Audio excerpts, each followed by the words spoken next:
ஏன் மாப்பிள்ளை புட்டுக்கிட்டு போறாரு? எல்லாம் வழக்கம் போலதான். இருக்கிற பணத்தை வச்சு ஒரு பிசினஸ் ஆரம்பிங்கன்னு சொன்னேன். பயப்பட்டாரு. சரி, தனியா செய்ய வேண்டாம், எங்க அண்ணன் கூட சேர்ந்தாவது செய்யுங்கன்னு சொன்னேன். என்ன சொன்னாரு? அதுதான் உங்களை பார்த்தோன்னு ஓடுறாரு. அது சரி. நம்மளோட சேர்ந்து பிசினஸ் பண்ணணும்னா லேசா இருக்கா? நேரம் பிசினஸ் பண்ணா ஒரு 10 லட்சம் 15 லட்சம் கிடைச்சிருக்குமே.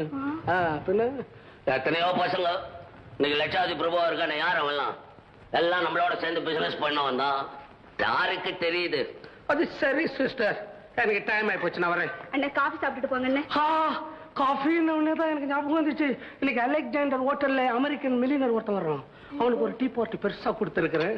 முடிஞ்ச உடனே கையெழுத்து போட சொல்லுவான். போடுவேன். நாளை காலம்பரை 11 மணிக்கெல்லாம் 3 லட்சம் ரூபாய் நமக்கு லாபம் வந்துடும். 3 லட்சமா? அது ஏன் கேட்கிற? எக்கச்சக்கமா வந்து குவிஞ்சுக்கிட்டே இருக்குது. அதுதானே இப்ப நமக்கு இருக்கிற